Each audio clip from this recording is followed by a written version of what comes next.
Je vais faire une petite introduction de moi, juste pour vous donner du contexte. Alors, je fais partie de l'équipe éducation à Elastic et j'ai rejoint Elastic décembre de l'année dernière. Donc, c'est toujours tout nouveau pour moi. Il y a toujours beaucoup de choses à apprendre, mais j'ai beaucoup d'expérience dans l'équipe formation. Donc, normalement, je m'occupe de donner des formations sur la stack Elasticsearch et aussi Kibana et la partie observabilité. Et j'ai rejoint aussi récemment l'équipe consulting. Donc, on essaie d'aider l'équipe consulting pour ce qui est les missions des consultancy auprès de nos clients. Alors aujourd'hui, j'ai décidé de vous parler de la gestion des données temporelles avec la fonctionnalité ILM, qui veut dire Index Lifecycle Management. Et pourquoi j'ai choisi ces topics? Alors, principalement, je vois que quand on fait des missions chez nos clients, il y a toujours beaucoup de questions sur la gestion des données temporelles, surtout pour ce qui est capacity planning et gestion de la taille des index et aussi la gestion de comment on recherche les données sur nos index et aussi on distribue les données sur les nœuds d'un cluster. Donc, je trouve que c'est un topic qui est de grand intérêt. Et donc, je vais vous montrer à travers des slides un peu, disons, la partie théorique. Donc, qu'est-ce que c'est ILM, aussi une petite introduction aux données temporelles. Et ensuite, on va voir sur mon environnement comment installer ça, comment démarrer avec ILM et donc pouvoir gérer nos index. Donc, tout d'abord, qu'est-ce que sont les données temporelles? Donc, comment on définit des données de type temporel? Pensez au log de votre application. Par exemple, vous avez un serveur web et vous générez donc des logs d'accès à ce serveur. Donc, toutes les fois qu'il y a un client qui se connecte à vos serveurs, il y a un log qui est généré, ou plutôt les social media streams. Donc, vous voyez les feeds de Twitter. Ce sont des messages qui sont postés à un particulier événement, moment dans le temps et qui a du contenu. Donc, toutes les données qui sont associées à un particulier événement dans le temps, on les appelle données temporelles ou time series data en anglais. Donc, les données temporelles, ce sont des données qui sont formées d'un élément qu'on appelle timestamp, qui définit l'événement dans le temps, et les données associées à cet événement. Comment on gère les données temporelles normalement dans nos index? Bien, normalement, le cas d'usage principal, c'est pour des opérations de logging. Pensez à un firewall ou plusieurs firewalls qui sont configurés pour envoyer des logs en cluster Elasticsearch. Donc, ces logs du firewall sont indexés dans un index spécifique de votre cluster. Et aussi, on veut pouvoir faire des recherches sur les événements, surtout les événements récents, avoir des dashboards, par exemple, si on parle de Kibana, qui peuvent visualiser les connexions des dernières 10 minutes sur MyDMZ, plutôt que voir qui sont les clients qui ont fait le plus de connexions dans les dernières 30 minutes. D'accord? Mais aussi, il y a un autre cas d'usage où disons, ce qui se passe avec les données temporelles, c'est que ce sont des données qui, avec le temps, perdent de l'importance. Ça veut dire qu'une requête sur des données générées il y a 5 minutes est plus importante qu'une requête sur des données qui ont été générées, par exemple, le mois dernier. Sur les données âgées, on veut dire comme ça, normalement, on garde de la rétention. Par exemple, on veut garder les données dans mon système pendant un an.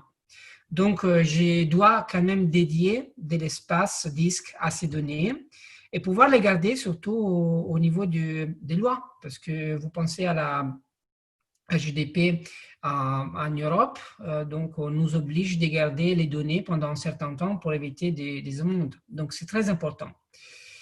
Donc, quand on parle d'Elasticsearch et données temporelles, la meilleure solution, c'est d'utiliser ce qu'on appelle Time-Based Indexes, qui donc permet la gestion des données et la création des index tous les jours ou toutes les semaines ou tous les mois, selon un peu nos cas d'usage. C'est une petite introduction aux données temporelles. Donc, on va voir quels sont les défis principaux avec les données temporelles. Un des défis principaux, c'est comment notre index va grandir. Donc, la taille de notre index. Si on revient sur l'exemple des firewalls et des logs générés par nos firewalls, aujourd'hui, par exemple, on peut avoir 10 000 événements générés dans la journée et demain, on peut avoir le double cet nombre des événements, même 3 fois cet événement. On ne peut pas avoir une prédiction sur la taille de nos index parce que ça, ce n'est pas possible. Donc, on doit pouvoir contrôler comment nos index grandissent parce que la taille d'un index a un impact direct sur l'utilisation des ressources de nos clusters, donc de nos nœuds, ainsi que tout ce qui est performance de, par exemple, recherche. Et ensuite, un autre défi, c'est la validité des données. Les données plus anciennes perdent de l'importance. Donc, on ne va pas faire des recherches très souvent sur les données qui ont été générées, par exemple, il y a des mois. Mais on veut toujours les garder dans nos systèmes. Donc, comment on peut optimiser l'architecture de nos clusters pour optimiser pour tout ce qui est storage, donc stockage des données. Alors, ici, on a juste un exemple de la gestion basique des données temporelles. Imaginez que vous avez une application ici à gauche qui génère des données. Et ces données sont envoyées à un index dans le cluster. Et on n'a pas de gestion politique de gestion des données ici. On voit juste que notre index va grandir tout au long de l'envoi de nos données. Donc, on peut avoir des index qui sont très petits et des index qui vont être très, très larges, donc avec des gigabytes de taille. Et ça peut devenir très dangereux et pas très optimal pour après le cas d'usage qu'on va avoir avec ces données. Donc, comment on va affronter ces défis pour l'utilisation des données temporelles?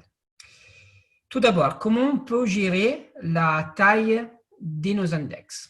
Alors, quand on m'a contacté pour faire cette présentation, j'avais pensé à ces modules et la 7.9 venait tout juste de sortir. Et dans la 7.9, on a cette nouvelle fonctionnalité qui est maintenant General Available, donc elle est GA, qui s'appelle Data Stream. Donc, les data streams, c'est un nouveau outil dans Elasticsearch qui permet une gestion des données temporelles très simple.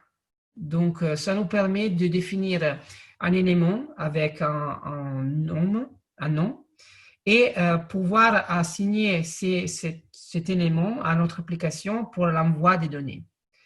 Donc, ça permet la gestion automatique de la scalabilité des données, ainsi que donc contrôler au mieux comment notre index va grandir.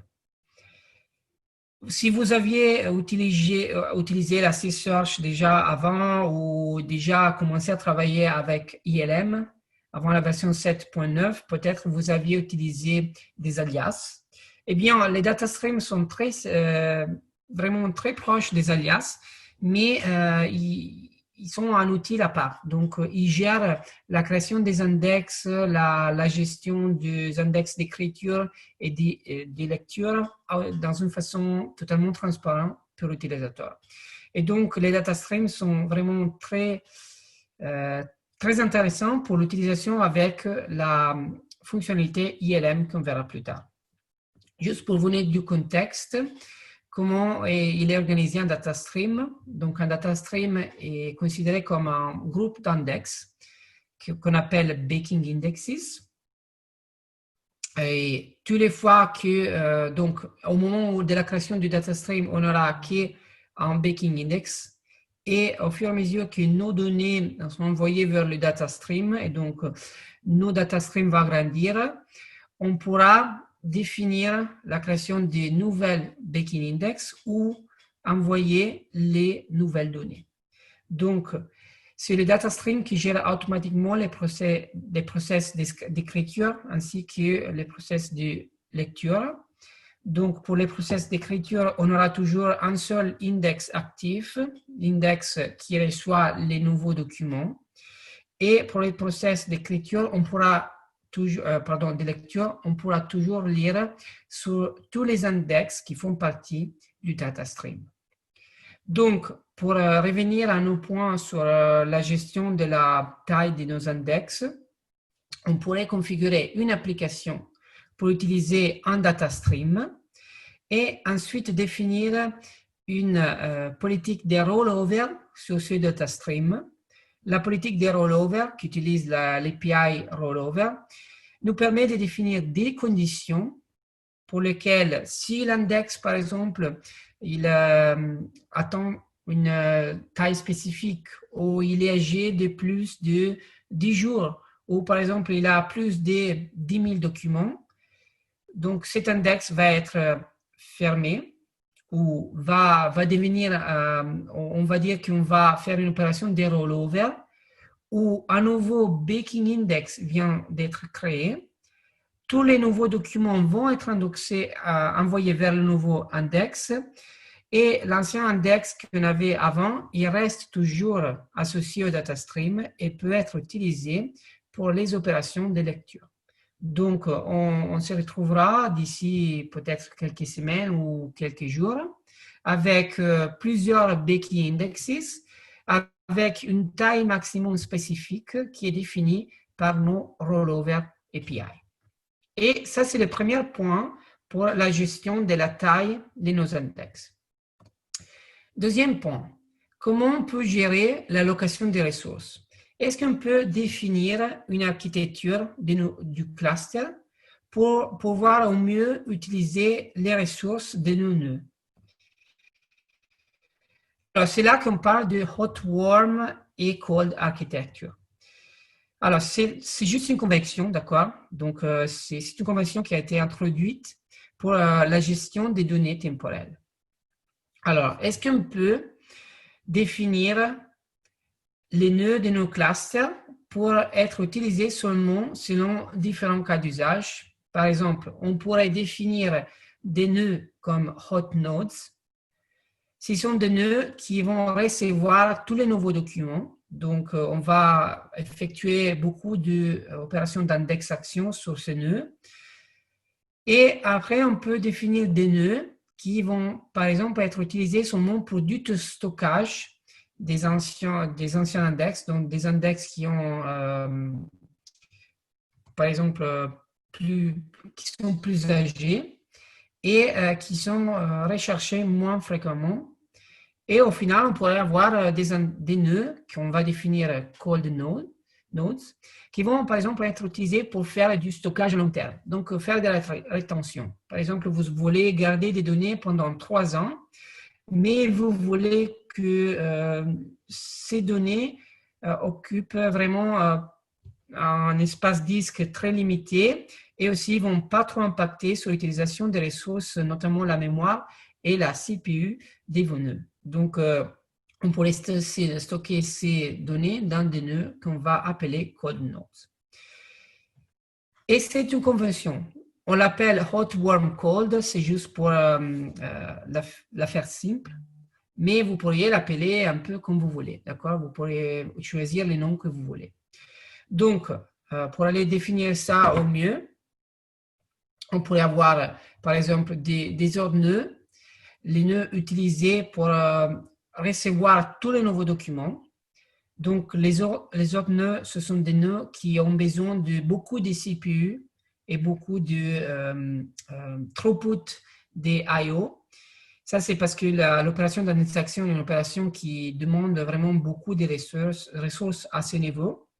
Donc, il faut choisir comme hot nodes, des nœuds avec vraiment beaucoup de ressources. Et aussi associer, par exemple, un disque de type SSD qui soit rapide dans les opérations d'écriture. Donc, une fois que vos documents, donc l'index qui contient ces documents, il n'est plus utilisé pour l'indexation. Donc, par rapport au data stream, on a par exemple généré un nouveau baking index. Cet index peut être bougé vers des warm nodes, donc des nœuds qui ont des performances légèrement moins puissantes, donc des nœuds avec peut-être moins de CPU, des disques solides et pas des disques SSD, mais qui permettent toujours un temps de réponse en termes de recherche plutôt rapide, surtout si on pense qu'on ne va pas rechercher ces données toutes les minutes, de toute façon très fréquemment. Et ensuite, une fois qu'on peut dire, OK, je ne vais jamais plus rechercher ces données, mais je veux quand même garder ces données dans mon système parce que, imaginons que ce sont des données de sécurité et d'ici quelques mois, je m'aperçois qu'il y a eu un breach dans mon système et je dois pouvoir montrer les logs d'accès à mes serveurs. Donc, je veux bouger ces données dans des nœuds qu'on a marqués comme cold. Ce sont des nœuds qui sont vraiment pas trop performants. Peut-être on avait des vieux machines dans nos racks et on ne voulait pas les jeter, eh bien on les a utilisés comme cold node. Donc là, on peut stocker les index qui vont être gardés pour le longtemps. Ces index sont des index qu'on appelle frozen indexes parce qu'on va, pour cet index, essayer d'utiliser le moins possible du espace disque, mais aussi le moins possible de mémoire ou CPU parce que toutes les informations liées à ces données sont gardées dans le disque, dans la mémoire persistante, donc dans le disque, pas de données dans le heap des non-nœuds. Donc, là, vous voyez une architecture complète, hot, warm et cold. Alors, comment on peut la mélanger, donc l'utilisation des data streams avec une architecture hot, warm et cold? Eh bien, c'est là que le Index Lifecycle Management peut nous aider. Donc, la Index Lifecycle Management Policy, c'est une fonctionnalité qui a été introduite, je pense, vers la version 6.8 ou au début de la version 7.0, si je me souviens bien. Et ça vous permet de gérer entièrement les cycles de vie d'un index dans une architecture hot, warm et cold. Donc, pouvoir définir où un index va être placé au moment de la création de cet index jusqu'à le moment où cet index sera éliminé, effacé du système. Donc, on peut après pouvoir gérer, par exemple, des opérations d'optimisation, pouvoir optimiser nos index pour la recherche plutôt que réduire l'optimisation, réduire l'espace disque. Ou aussi, on a parlé du frozen index, donc pouvoir vraiment utiliser le moins possible des ressources sur nos nœuds. Cette fonctionnalité, elle est disponible dans Kibana comme, avec sa propre interface graphique. Donc, si vous n'avez pas trop d'expérience avec les API REST, donc je vous conseille d'utiliser l'interface de Kibana. Elle est vraiment bien faite, très facile à utiliser. Je vous montrerai tout à l'heure comment créer une policy. Sinon, bien pour les utilisateurs les plus experts, surtout pour ceux qui n'ont pas accès à Kibana directement, il y a toujours des REST API comme partout dans Elasticsearch pour pouvoir définir votre policy ILM. Ensuite, la ILM vous permet de définir 4 phases. On va voir la phase hot, warm, cold et delete. C'est pas obligatoire d'avoir toutes les 4 phases activées. La seule phase qui est obligatoire, c'est la phase des hot, donc la première phase au moment de la création de l'index. Et après, vous pourrez choisir d'avoir seulement une phase de warm plutôt que seulement une phase directe de delete après la phase hot. Avec ma démo, plus tard, on verra, j'ai créé juste une phase hot et une phase warm et je vous montrerai comment faire ça. Donc, pour chaque phase, on a différentes options qu'on peut définir.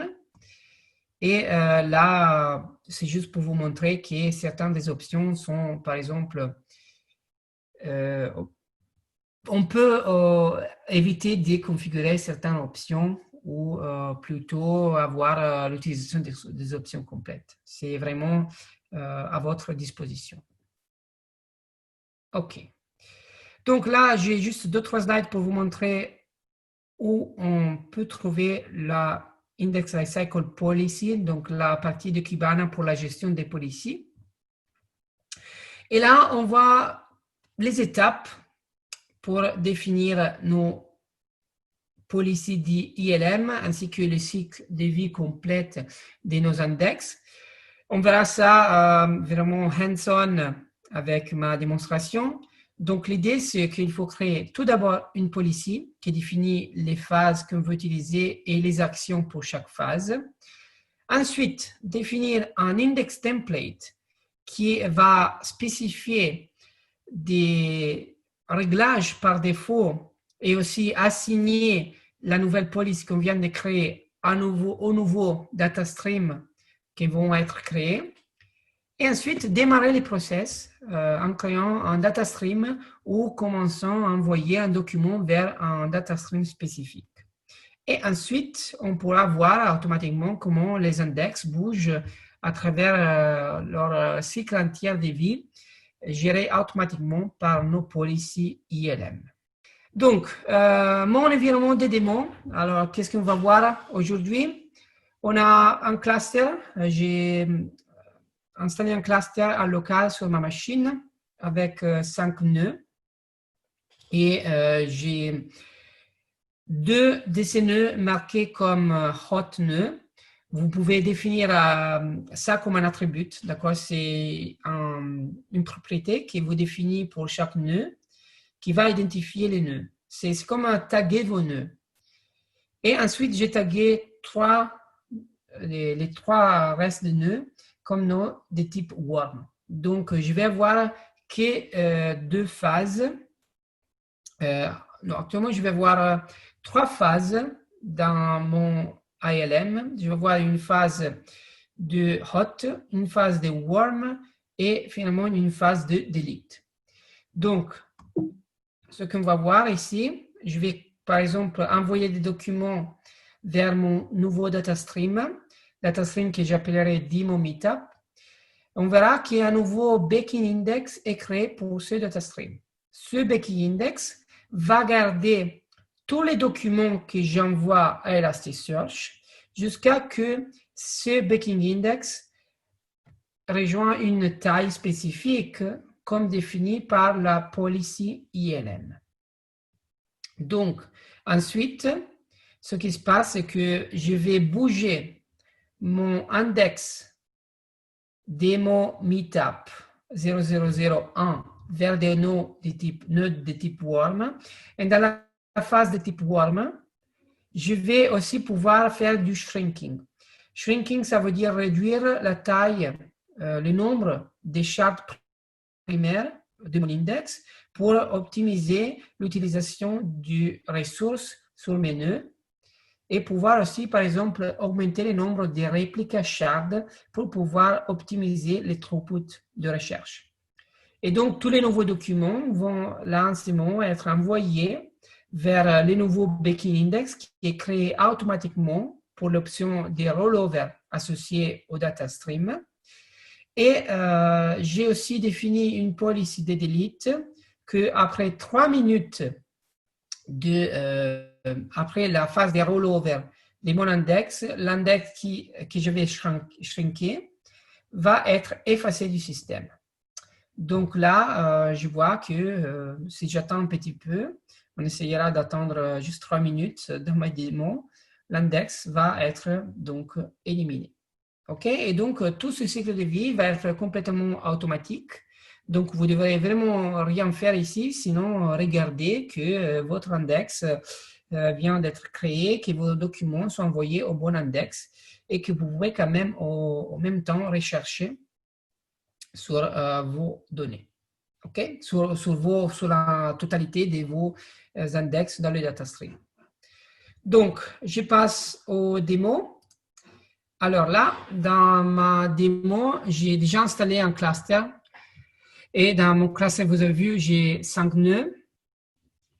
Donc, juste pour vous montrer ce que j'ai fait avant, j'ai créé une policy ILM. Là, j'utilise déjà une version 7.9 dans mon exemple. Donc, vous verrez un peu la nouvelle interface graphique. Donc, on a Index Lifecycle Policies ici, dans la section Stack Management. Et j'ai créé une nouvelle policy qui s'appelle Meetup ILM. Alors, dans cette policy, j'ai défini pour la phase des hosts, donc phase des hosts qui ne peut pas être évitée. Donc, toutes les fois que vous définissez une policy ILM, vous devez avoir au moins une phase hot. Là, j'ai défini un rollover. Donc, ce rollover va dire que si mon index va avoir une taille plus grande de 1 GB, ou il va avoir plus de 5 documents, c'est juste un exemple, ok? Je ne voulais pas mettre 10 000 documents, sinon on pouvait rester ici jusqu'à demain à l'aube. Ou il va avoir une âge de plus de 30 jours. Donc, si au moins une de ces conditions vient de se vérifier, alors on va faire du rollover. Donc, on va créer un nouveau baking index pour mon data stream. L'ancien index va rester associé au data stream, mais disponible seulement pour la lecture. Mais par contre, on va écrire tous les nouveaux documents dans les nouveaux baking index. Donc, une fois que l'index va être subir une opération de rollover, on peut bouger cet index à la phase warm. Donc, là, cette phase que j'ai activée, parce que normalement, ça peut être déactivé, vous voyez, ça vous permet de définir aussi et dire, hey, là que je suis dans la phase warm, donc je sais que cet index, il va être recherché moins fréquemment, bouge cet index sur des nœuds de type warm. Alors, je vois que j'ai 3 nœuds de type warm ici, que je dois choisir. Et j'ai 2 nœuds de type hot. Et ces 2 nœuds de type hot, ce sont les nœuds qui vont recevoir les index une fois qu'ils sont créés pour la première fois. Donc, je les définis pas ici. Et je vois ici, je peux aussi voir quels sont les nœuds. Donc, ce sont les nœuds 4, 5 et 2 qui vont recevoir l'index qui a subi une opération de rollover. En même temps, je vais augmenter le nombre de réplicas pour chaque char primaire pour optimiser pour l'opération de recherche et je vais faire une opération de shrink. Shrink, ça veut dire réduire le nombre de chars primaires. Alors, j'ai début avec 2 chars primaires et là, je passe à un seul char primaire. Juste petite information par rapport à ça. Donc, les chars primaires servent surtout à augmenter le throughput d'indexation. Alors, si vous avez, par exemple, un cluster avec 100 nœuds, vous pourriez définir un index avec 5 chars primaires. Chaque char primaire va être associé à chaque nœud et vous pourrez, dans cette façon, avoir le meilleur throughput en termes d'indexation parce que chaque nœud va pouvoir indexer vos documents. Mais, par exemple, comme on sait que l'index qui passe en phase de warm, il ne va pas recevoir des nouveaux documents, mais il va justement utiliser seulement pour faire de la recherche. Alors là, on peut dire, d'accord, on va juste merger tous les chars primaires dans un seul char primaire. De toute façon, on ne peut pas avoir moins d'un char primaire, ça c'est pas possible. Mais je peux augmenter le nombre de réplicas pour paralléliser les opérations de recherche.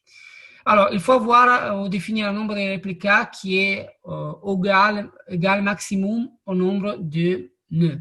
Si vous avez 3 nœuds, ça ne vaut pas la peine de définir 5 réplicas parce que de toute façon, on ne va pas les allouer tous. Et on peut aussi faire d'autres optimisations au niveau de Lucene. Et finalement, juste pour vous montrer, j'ai défini une phase de type delete. Donc, dans cette phase, je vais dire qu'après 3 minutes de la phase de rollover, donc après 3 minutes que mon index est passé à ma phase warm, je vais effacer l'index du système. Donc, je ne m'en sers plus, ça ne vaut pas la peine qu'il occupe de l'espace disque et des ressources. OK? Donc, j'ai défini ma policy. Quels sont les steps à faire après? Alors, je peux vérifier la policy avec les API.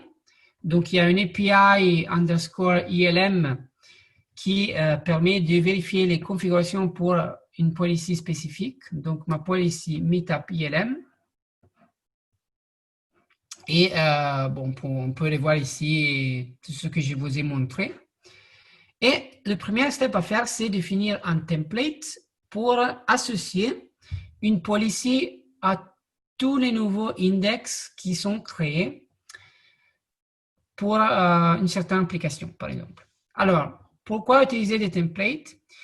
Les templates servent à automatiser toutes les opérations d'association des policies et indexation. Ça, c'est parce que dans un template, je peux dire tous les nouveaux index qui ont un index pattern démo-du-6 étoile, donc tous les index qui s'appellent comme ça, vont être associés à ces settings. Donc, je vais dire que tous les nouveaux index vont avoir 2 chars primaires. Tous les nouveaux index vont être associés à la policy que je viens de créer. Donc, ils vont subir les mêmes opérations de rollover et passage de phase. Et je vais aussi dire que ces nouveaux index vont être associés qu'à des nœuds de type hot. Si je ne mettais pas ce paramètre, l'index pouvait être associé à tous les nœuds de mon cluster. Mais comme je vous ai montré avant, on veut optimiser l'architecture de mon système pour utiliser au mieux les ressources des nœuds. Donc, je veux dire, je veux que cet index soit placé seulement sur des nœuds très performants. Donc, mes nœuds de type hot. Donc, je vais appliquer mon template.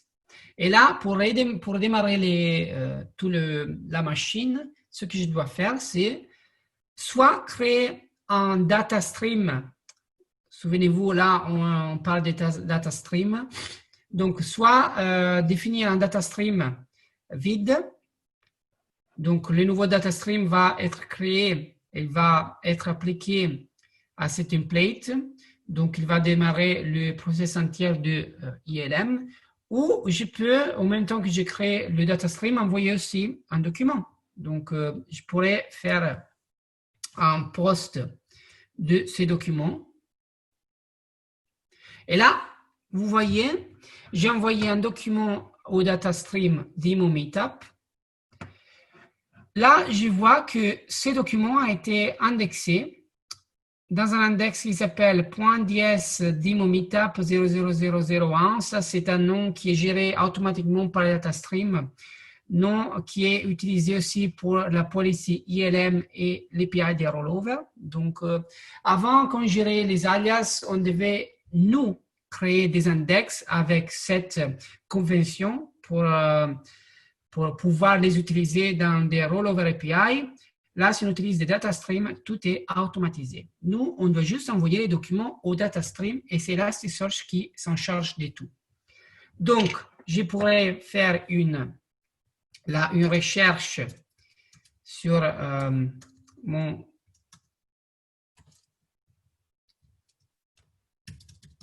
data stream.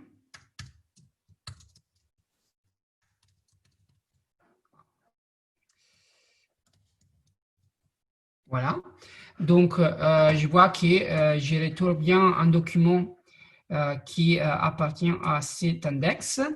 Et là, si je vois plus de détails, donc, qu'est-ce qui se passe?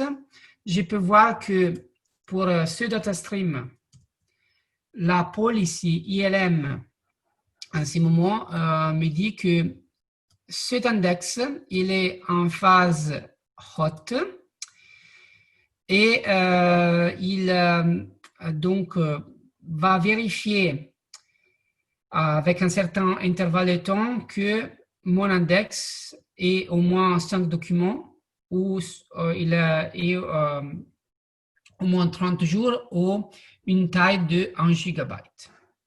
Et une fois que une de ces conditions s'avère, je vais passer à la phase boire. Pour le moment, on reste en phase hot.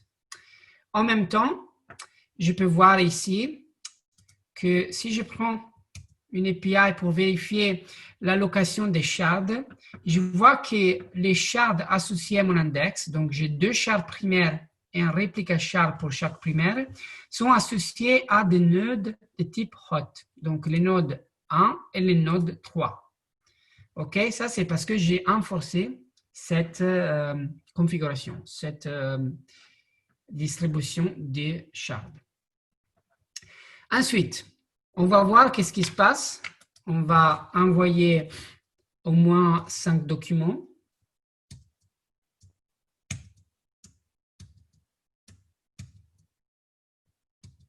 OK, donc, on regarde combien de documents j'ai envoyé. Bien, j'ai envoyé 8 documents. Alors, ce qui se passe là, c'est qu'il y a un intervalle des refresh qui est défini dans le réglage du cluster qui permet de définir quel est l'intervalle de temps que la policy LM utilise pour vérifier les conditions des index associés à ces policies. Donc, j'ai mis 1 seconde pour vérifier les process. Parfois, ça marche immédiatement, parfois, ça prend légèrement plus de temps, donc on peut monitorer ça. Par exemple, là, on peut voir combien de data streams on a. Et regardez là, surprise, on peut dire comme ça. C'est toujours chouette de voir que la démo marche immédiatement. Donc, on voit que j'ai 2 baking index. Donc, j'ai un baking index qui s'appelle DS Demo Meetup. Et là, j'ai un baking index qui s'appelle shrink-6 DS Demo Meetup. Alors, qu'est-ce qui s'est passé? Alors, si on revient sur ma policy ILM, je vois qu'en ce moment, en phase de hot, j'ai mon index DS Demo Meetup. Donc, cet index a été créé automatiquement par mon data stream parce que j'avais pu vérifier les conditions des rollover pour mon ancien index. Et donc, j'ai dû créer un nouveau index pour accueillir les nouveaux documents. Donc, cet index, pour le moment, il est en phase hot parce qu'il n'a toujours pas assez de documents ou il n'a toujours pas assez d'âge pour subir une opération de rollover. Mais en même temps, j'ai l'ancien index DSDemo Meetup qui a été shrinké. Donc, une fois que votre index a été shrinké et pardonnez-moi si j'utilise un peu du mélange entre l'anglais et les français. Toujours dans les formations, c'est facile de faire ça. Mais les index qui subissent une opération de shrink, donc, vont être renommés. Et si vous allez reprendre votre data stream, ils vont être, donc l'ancien index va être complètement effacé et le nouveau index qui a été shrinké va être ajouté au data stream. Et c'est toujours Elasticsearch qui se charge de ça. Vous devez vraiment rien faire. Vous voyez, moi, j'ai rien fait de cacher. Moi, vraiment, j'ai envoyé que des documents. Donc, pour voir aussi plusieurs détails, je vous avais dit que j'avais créé un index avec 2 chats primaires. Et ensuite, un shard réplica pour primaire. Donc, on voit la distribution des shards en ce moment. Alors, ce qui s'est passé, là, c'est sympa parce que vous voyez, si je vais récupérer les data streams, là, je vois qu'il y a seulement un index. L'index qui s'appelle DSDemo Meetup 002. Alors, où s'est passé là l'index que je vais shrinker? Alors, comme ils sont passés 3 minutes depuis l'opération de rollover, donc on avait dit qu'après 3 minutes, l'index aurait été effacé. Et en fait, c'est ce qui s'est passé. Donc là, cet index, il a désormais disparu du système. Donc, j'ai que l'index Demo Meetup 002 qui est disponible. Alors, je vais continuer à envoyer des documents pour vous montrer juste une autre chose. Donc, voilà, je pense que je l'ai envoyé suffisamment. OK. Et on va attendre un petit peu que on va voir l'opération de rollover.